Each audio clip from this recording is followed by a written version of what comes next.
بسم اللہ الرحمن الرحیم، welcome back to my new video. جی ناظرین، آج ہم انشاءاللہ بات کریں گے جو بھائی یونیورسٹیز میں پڑھتے ہیں اور وہ مقالہ جات لکھنا چاہتے ہیں، تو مقالہ سے پہلے یہ بات یاد رکھنی چاہیے کہ ہم ایک سناپسس تیار کرتے ہیں، خاکہ تحقیق، اور جو لکھنے کے بعد ہم وہ جو ہمارے سپروائزر ہوتا ہے اس کو دیتے ہیں۔ تو یہ سناپسس کہتے ہیں کہ اس کا مقصد یہ ہوتا ہے کہ ہم جو ہے وہ اپنے جو کام کرنے کا طریقہ ہے وہ ہم اس کا ایک خاکہ پیش کر کے اپنا کام کرنے کا انداز جو ہوتا ہے وہ ہم بیان کرتے ہیں، اور وہ اسی کے تحت پھر ہم کام کرتے ہیں۔ تو یہ ہمارے سامنے یہ چیز کھلی ہوئی ہے عنوانات کے نام سے، تو اس کو مد نظر رکھتے ہوئے ہم سناپسس بنانے کا طریقہ انشاءاللہ وہ سیکھیں گے کہ سب سے پہلے یہ جو عنوانات کے نام پر ہے، سب سے پہلے یہاں ہم اپنا عنوان خاکہ تحقیق کے اندر جس عنوان پر ہم کام کرنا چاہ رہے ہیں، تو سب سے پہلے ہم اس عنوان کو دیکھیں گے، وہ عنوان جو ہے وہ کس موضوع پر ہے، کس ٹاپک پر ہے۔ تو اگر وہ ختم نبوت کے موضوع پر ہو، یا وہ عصری مسائل کے موضوع پر ہو، یا وہ اس کے علاوہ کوئی اور جو بھی جس کے اندر جس کی جو دلچسپی ہو، تو سب سے پہلے وہ اپنے عنوان کو واضح کرے گا۔ تو عنوان کے بعد پھر جب ہمارا عنوان ایک طے پا جائے گا کہ ہم نے اس عنوان پر کام کرنا ہے، تو سب سے پہلے ہم اس عنوان کو مد نظر رکھتے ہوئے اس کو عنوان کو لکھیں گے، اور اس کے بعد پھر ہم ایک مقدمہ بنائیں گے، کیونکہ ہم نے وہ جو عنوان ہے، چاہے وہ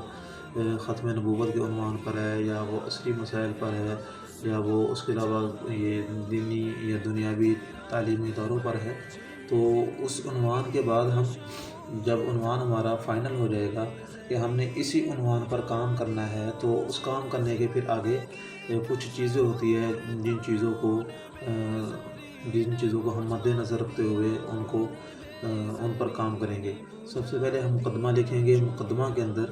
ہم جو عنوان جو ہم نے فائنل کیا ہے کہ ہم نے اس عنوان پر کام کرنا ہے، تو ہم اس کے بارے میں مقدمہ کے اندر ایک جو پہلے نمبر پہ مقدمہ اور دوسرے نمبر پہ تعارف موضوع ہے، تو تعارف موضوع کے اندر جو مقدمہ والی چیز اسی کے اندر آ جائے گی، اور ہم اس کے اندر جو ہم نے ٹاپک فائنل کیا ہے اس کا تعارف کروائیں گے کہ ہم اس موضوع کو میں نے کیوں چنا، اور اس موضوع کے بارے میں کیا کیا ڈیٹیل ہے، اور اس کے اوپر میں کیسے کام کرنا چاہتا ہوں، اور اس موضوع میں کیا کیا چیزوں کو میں بیان کروں گا۔ یہ تعارف موضوع ہو جائے گا۔ اور آگے جو دوسرے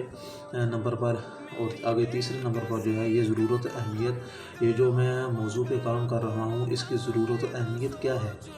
کیا اس ٹاپک کے اندر میں کچھ نیا کرنے والا ہوں، یا میں اپنی تحقیق کے مطابق کیا اس کے اندر تبدیلی کروں گا، ضرورت اس کی کیا ہے، کس ضرورت کی پیش نظر میں یہ کام کرنا چاہ رہا ہوں۔ اور آگے جو ہے وہ جواز تحقیق ہے، تو یہ بھی مقالہ کے اندر ایک بہت ضروری پہلو ہے، تو اس کو بھی حل کرنا چاہیے، اور اس کو بھی حل کرنا پڑتا ہے، کیونکہ جواز تحقیق کے اندر یہ بات آئے گی کہ ہم جس چیز پر تحقیق کرنا چاہ رہے ہیں وہ تحقیق کرنے کے ہمارے پاس کیا جواز ہے، کہ جس کو ہم مد نظر رکھتے ہوئے ہم یہ کہیں گے کہ اس ٹاپک پر کام کرنے کے لیے مجھے ضرورت کیوں پیش آئی۔ تو اس کے اندر آگے جو یہ 5 نمبر ہے، تو اس کے اوپر آگے یہ بات آئے گی کہ بنیادی سوال آئے گا۔ خاکہ تحقیق کے اندر ایک بنیادی سوال ہوگا، کیونکہ وہ بنیادی سوال کے اوپر ہمارا جو ہوگا وہ تمام کا تمام خاکہ جو ہو اسی بنیادی سوال پر ہوگا۔ اور آگے مفروضہ تحقیق، یہ جو ہوتا ہے یہ بنیادی سوال کا جواب دیا جاتا ہے۔ تو آگے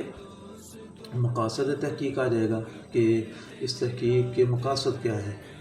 تو اس کے آگے جو ہے ایک سٹیپ ہے صاحب کا کام کا جائزہ۔ تو سب سے پہلے ہم دیکھیں گے کہ جو ٹاپک میں نے لیا ہے اس کے اوپر پہلے کن کن عنوانات پر اور کس کس پہلو سے پہلے کام ہو چکا ہے، اور جو کام ہو چکا ہے اور میں یہ کام ایک نئے طریقے سے نئے نحو سے کر رہا ہوں، اور یہ کام کرنے کا میرا انداز کیا ہوگا، اس صاحب کا کام کا جائزہ لینے کے بعد ہم اپنا کام وہاں متعارف کرائیں گے کہ میں اس پہلو پر کام کرنا چاہ رہا ہوں۔ اور آگے ہے تحدید موضوع۔ یہ موضوع کی حد بندی ہوگی کہ میں کتنی فصول بناؤں گا اور میں اس کے اندر کتنے ابواب بیان کروں گا، تو ان تمام چیزوں کو مد نظر رکھتے ہوئے یہ تحدیدی موضوع کے اندر یہ چیزیں آ جائیں گی۔ اور آگے ہے منہج و طریق و تحقیق، کہ میں کس منہج پر اور میری تحقیق کا کیا طریقہ کار ہوگا اور کیا کیا چیزیں اس کے اندر بیان ہوں گی، ان کو مد نظر رکھا جائے گا۔ اور آگے جو ہے وہ نمبر 11 پہ یہ بات آتی ہے کہ ابواب بندی، کہ میں نے یہ جو کام کر رہا ہوں اس کے اندر کتنے ابواب ہوں گے اور ہر باب کے اندر کتنی فصول ہوں گی، یہ تمام کی تمام چیزیں ابواب بندی کے اندر آ جائیں گی۔ اور آگے جو ہے وہ تفصیل ابواب، تو تفصیل ابواب کے اندر جو ابواب بندی ہیں ان کو کھول کر بیان کیا جائے گا، کہ ایک باب ہے جیسے ختم نبوت کے موضوع پہ ہم بات کر لیتے ہیں، تو جیسے ہے فی الفرد مثلاً ہم مثال لے لیتے ہیں کہ باب ہے قادیانی کا تعارف، تو اس کے اوپر جو پہلی فصول ہوگی تو فصول کے اندر پہلے لکھیں گے ہم مرزا غلام احمد قادیانی کا تعارف آ جائے گا، اور پھر آگے لکھ لیتے ہیں کہ فصول دوم کے اندر یہ لکھ لیں گے کہ اس کے اندر جو کام کرنے انہوں نے قادیانیوں کو جو طریقہ کار ہے، منہج ہے، وہ کس منہج پر کام کرنے ہیں، ایسے دوسری فصول تیسری یہ تفصیل کے ساتھ اس کے اندر بیان کی جائیں گے۔ اور آگے ہے مصادر و مراجع۔ مصادر و مراجع کے اندر یہ بات یاد رکھنی چاہیے، تو اس کے رکھنی چاہیے کہ اس کے اندر ہم کیا بیان کریں گے۔ اس کے اندر ہم صرف اسی بات کو بیان کریں گے کہ مصادر و مراجع کے اندر جن جن جگہ سے ہم مواد لیں گے، یعنی کہ جہاں جہاں سے ہم مواد لینے کا امکان ہے تو وہاں سے ہم یہ چیزیں اٹھا سکتے ہیں، یعنی کہ جہاں جہاں سے مواد لینے کا متوقع ہو کہ میں یہاں سے بھی چیز لے سکتا ہوں، یہاں مطالعہ کر کے یہاں سے بھی یہ چیزیں لے سکتا ہوں، یہ تمام کی تمام چیزیں جہاں جہاں سے مواد لیا جائے گا یہ سب کی سب چیزیں مصادر و مراجع کے اندر آئیں گی، اور یہ ضروری ہوتا ہے، اور یہ اس کا آخری پہلو ہے تنافسیت کا۔ اور جب ہم مقالہ لکھتے ہیں تو اس کے آخر کے اندر یہ بات بھی ہمیں واضح ہو جاتی ہے، تو یہ تمام کی تمام چیزیں جب ہم مقالہ لکھتے ہیں، اپنا تھیسس تیار کرتے ہیں، تو اس کے اندر یہ تمام چیزیں ڈیٹیل کے ساتھ بیان کی جاتی ہیں۔ تو